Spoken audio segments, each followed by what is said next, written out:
Chikazan of the cinder-scaled kin had lived through 2 collapses already. The first had come quietly, in the slinking disappearance of his kin's ancestral stronghold, abandoned 1 century too late to disease and slit-choked trade. The second had been louder, the slow, grinding failure of the Shalvarak's frontier governance, when glyph beacons dimmed, stipends vanished, and no one came from Eloria to fix the floodgates that protected the Zarak Basin. By the time the Nagathandi engineers arrived, the lower delta had been written off as unrecoverable. Maps still showed it as habitable. On paper, the Shah bureaucracy had yet to recognize its loss, but the last 6 years has seen only rot, humidity, and the slow return of marshland to places once called home. Chikazan was not a sentimentalist. He had studied linguistics in Vef Kandar, trained in diplomacy in Tharasan, and conducted ethnographic work in the mountain villages of the Tagori. He did not believe in empires, only in patterns. And the Shah's pattern had long turned cancerous. But the Nagathandi arrived anyway. Not in uniform, not with fanfare. They came in by barge and canoe, teams of brown-skinned men and women with roll schematics and reinforced boots.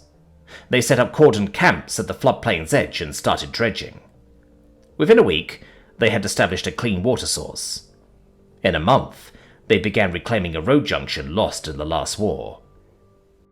Chikazan had been hired by the Bureau of Internal Harmony to record linguistic shifts and frontier cultural exchanges, which he understood as spy on the humans and make sure they weren't building forts where consulates should be. The worksite was chaos, or so it seemed at first.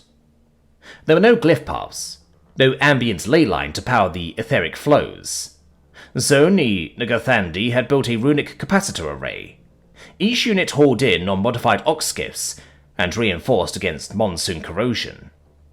They laid the foundation for a pump system that redirected delta overflow through staggered sluice gates, built of copper-fused stone.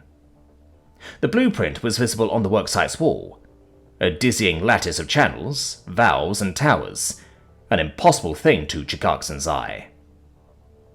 The Scananthi had glyphs for this, elegant ones, but they hadn't used them in decades.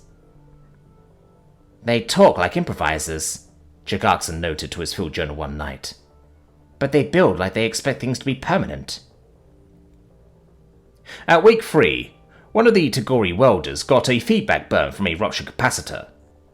The on-site medic stabilized him, and by dawn, an engineer had redesigned the insulation sheathing and replaced the entire line within 2 days. By contrast, it had taken the Shah's frontier office 6 months to repair the light glyph atop the old watchtower, a repair that wasn't even complete. At the center of the chaos was a short woman with a willpower to rival the waves. Anya Darum never made speeches. She didn't need to. She walked the site every morning, checking runes with a glow stick in her teeth, answering questions in muddy Shali and near-fluent Skarnathi. Her fellow humans appreciated her expertise. The Tagori followed her lead without question. One night, as the rains were dying down, Chikazan walked with her along the sluiceway under construction. "You are rebuilding what an empire abandoned," he stated simply. "Do you ever think about that?" Anya scratched the back of her head. "Not really.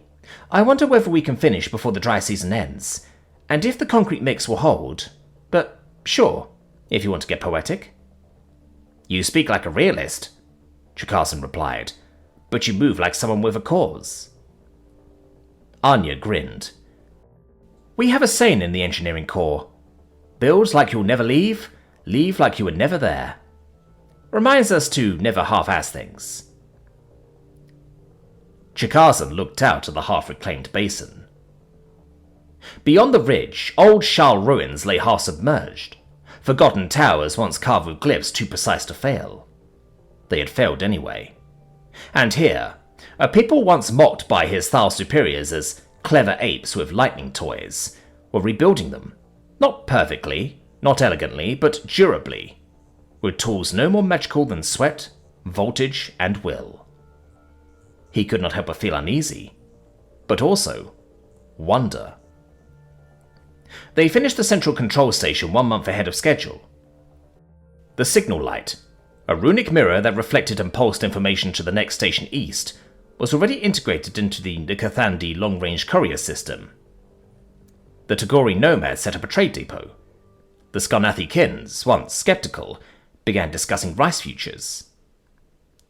And Jagazan wrote to his employers in Eloria, "They do not conquer, they do not dominate, they persist, and that may, in the end, be more dangerous." But he did not send the report. Not yet. Instead, he walked the sluice one last time before monsoon season.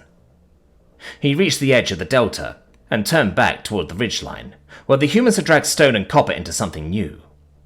Civilization forged once more. The station gleamed in the sun. And in that moment, the patterns of history shifted a little bit, once more.